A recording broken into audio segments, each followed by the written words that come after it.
श्री हरि, ये कैसी शिवलीला आरंभ हो रही है?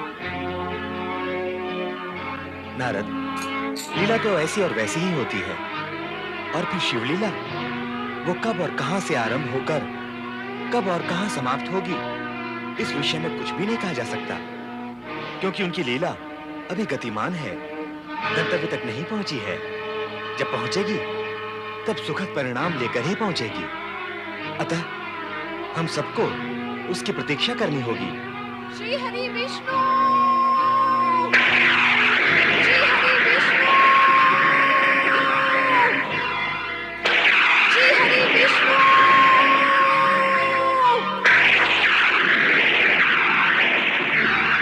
आप शीघ्र कैलाश भवन पर पधारें। श्री हरि, माता पार्वती आपको बुला रही है। लगता है कुछ अघटित घट गया है। हम तुरंत वहां पहुंच रहे हैं। कहीं देवी पार्वती, आपने मुझे किस कार्य व कारणवश स्मरण किया है? श्री हरि, दुष्ट जलंधर ने मुझ पर कुदृष्टि डालकर मेरे सतीत्व तेज को आहत किया है। अब तो उस दुष्ट का अंत होना ही चाहिए। पर कैसे? आप मुझसे पूछ रहे हैं कैसे? जो दुष्ट दूसरे की पत्नी की गरिमा नहीं समझता और उस पर कुदृष्टि डालता है, उसे जीवित रहने का कोई अधिकार नहीं। उस दुष्ट जलंधर ने कैलाश पर आक्रमण किया, मुझ पर कुदृष्टि डाली और मुझे सुंदरी कहा। जलंधर का उद्देश्य तो अपवित्र था, दृष्टि मलिन थी, मन में पाप था। हम तो जलंधर को समाप्त करना चाहते हैं। फिर उस असुर ने मेरे स्वामी पर प्रहार कर उनकी शक्ति को चुनौती दी है। क्यों? किस कारण से? क्या सोच रहे हैं श्री हरि? अब भी वो अधम यदि जीवित रहा तो जगत में उत्पात मचाता रहेगा।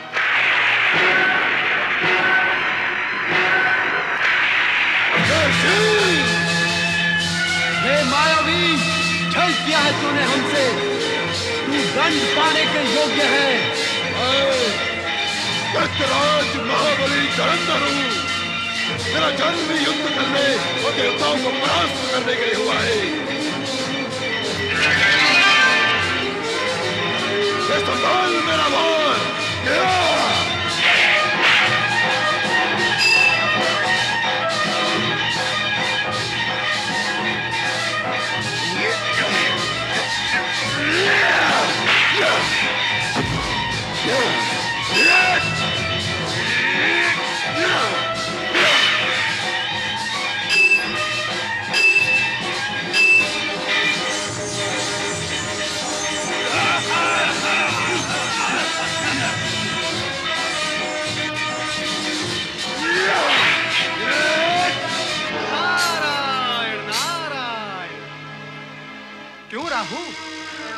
शीश झुका हुआ है। क्या लज्जित हो अपने दुष्कर्म से? लज्जित भी और दुखी भी। अरे ये तो शुभ लक्षण है। अहंकारी और दुष्कर्मी यदि अपने कर्मों पर लज्जित होने लगेंगे तो जगत में सर्वत्र शांति और सुख व्याप्त हो जाएगा। सत्कर्मों का ही बोलबाला होगा। नारद, तुम सदा जगत के सुख का राग ही क्यों अलापते रहते हो? इसलिए कि ये सर्वश्रेष्ठ राग है। इसी राग से इस सृष्टि का निर्माण हुआ है और इसी राग से ये सृष्टि संचालित होती है। जिसने भी ये राग जान लिया उसके लिए फिर कुछ जानना शेष नहीं रह जाता। तुम भी आलापो इस राग को राहु, तुम्हारा भी कल्याण ही कल्याण होगा। अपने ही कहते रहोगे या मेरे भी सुनोगे? नारायण नारायण, आज तुम्हारे पास भी सुनाने के लिए कुछ है। उत्तम, अति उत्तम। सदा तो सुनते ही रहते हो, आज सुनाओगे? सुनाओ, शीघ्र सुनाओ। तुम मुझसे लज्जा का कारण पूछ रहे थे ना? हाँ हाँ, वैसे अहंकार और दुर्भावना का आभास होते ही लज्जा आती है, किंतु तुम्हारे साथ क्या कारण है? क्या दैत्यराज जलंधर ने तुम्हें प्रताड़ा है? नाम ना लो उस दुष्ट का। वो दैत्य नहीं, दैत्यों का शत्रु है। यदि मुझे उसके दुष्टता का ज्ञान पहले होता तो कभी साथ न देता। उसका साथ देने के कारण ही मैं लज्जित हूँ। अभ्यास करो लज्जित होने का, और अपने अन्य असुर बंधुओं को भी अभ्यास कराओ। सबका कल्याण ही कल्याण होगा। परंतु इतना भी समझ लो कि भगवान भोलेनाथ के हाथों ही जलंधर का वध होगा।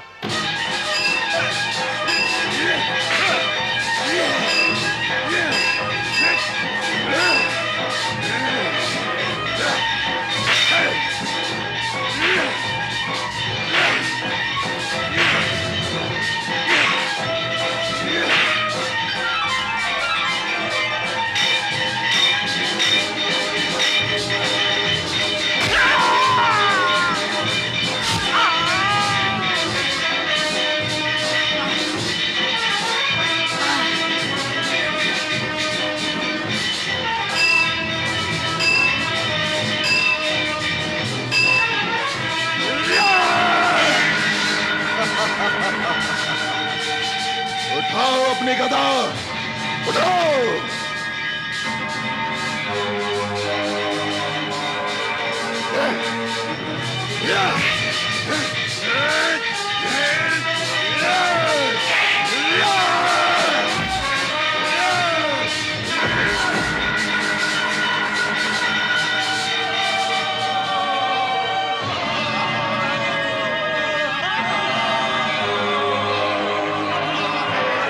जलंधर, जलंधर, महेश्वर शिव शंकर से युद्ध करके अपने सर्वनाश का आयोजन मत कर।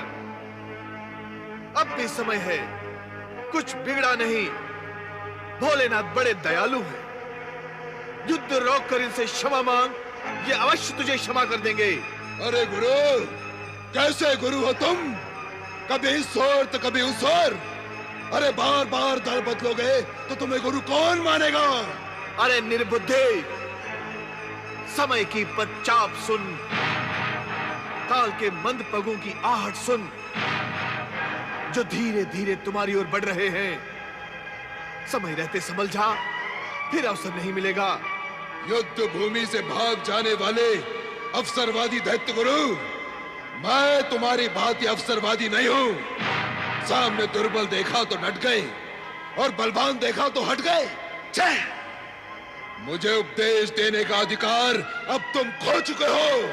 पर तू तो अपने प्राण ही खो देगा इस युद्ध में। क्यों मेरे क्रोध को भड़का रहे हो? यदि यह क्रोध की ज्वाला भड़क उठी तो कोई भी मंत्र शक्ति तुम्हारी रक्षा नहीं कर सकेगी। हाँ, मेरे प्राणों की चिंता छोड़कर तुम अपने प्राणों की रक्षा करो दैत्य गुरु। जाओ, चले जाओ यहां से, जाओ। ऋषि,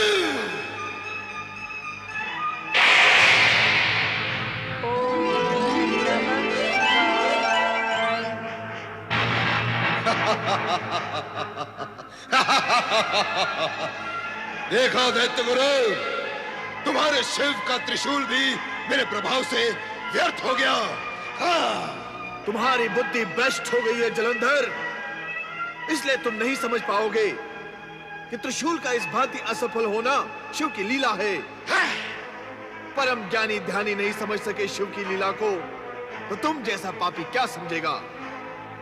सत्य तो यह है कि काल तुम्हारे सिर पर मंडरा रहा है और अब तुम पर आकर बैठेगा अवश्य।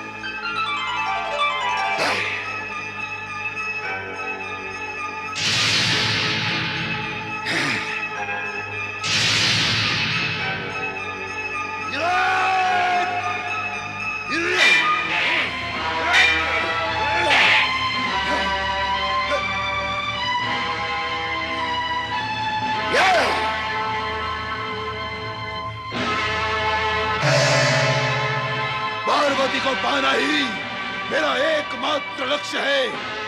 अब कोई तुम्हारी रक्षा नहीं कर सकता महादेव। मैं तुम्हारा अंत कर दूंगा।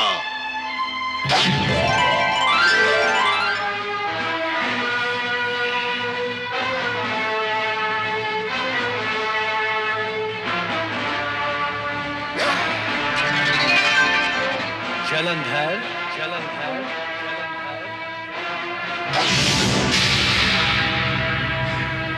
जलंधर। मायावी जलंधर,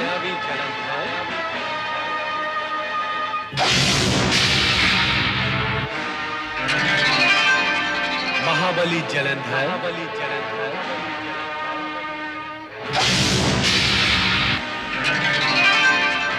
दैत्यराज जलंधर,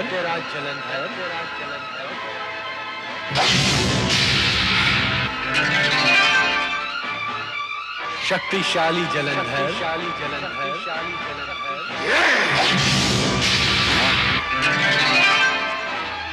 दैत्य सम्राट जलंधर,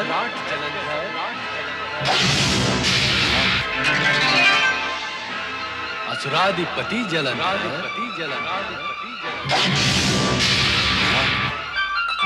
दुष्ट जलंधर,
सुन, तेरा मृत्यु खंड बज रहा है। तेरे पाप का घड़ा भर चुका है। तेरा अंतकाल समीप है।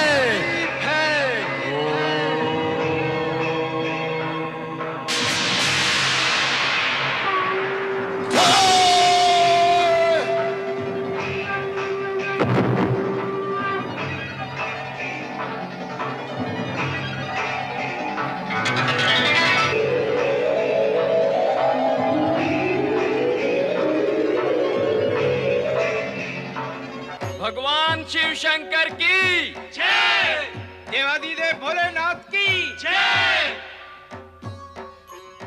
प्रभु, आपने स्वयं जलंधर की उत्पत्ति करके उसे असुरों का अधिपति बनाया। मेरे और वृंदा के लिए संकट उत्पन्न किया। श्री हरि विष्णु को संकट का सामना करना पड़ा। ऐसी शिव लीला का क्या प्रयोजन है प्रभु? ओम नमः शिवाय। माता पार्वती, शिव लीला अकारण कभी नहीं होती। मुझे तो लगता है कि नारद लीला का प्रयोजन भी अकारण नहीं होता। नारायण नारायण, मैं तो भगवान शिव का दास हूँ माता। मैं जो कुछ करता हूँ भगवान शिव के संकेत पर ही करता हूँ। और भगवान शिव के लिए लीला करना आवश्यक है, क्योंकि वो उनका स्वभाव है। अब देवेश्वर अपना स्वभाव कैसे छोड़ सकते हैं माता? क्यों भगवान? नारद, इस जगत में सत्य और असत्य का संघर्ष नियति का धर्म है। और ये लीला रचने का कारण यही है कि जन साधारण इस सत्य को स्वीकार कर ले कि जिस तरह जलंधर महाशक्तिशाली होते हुए भी अहंकारवश पर नारी पर कुदृष्टि डालकर मृत्यु को प्राप्त हुआ, उसी प्रकार उसकी भी वही दशा हो सकती है। अतः वह सावधान रहे जन साधारण को सावधान वे सुरक्षित रखने के लिए ही लीलाएं रची जाती हैं।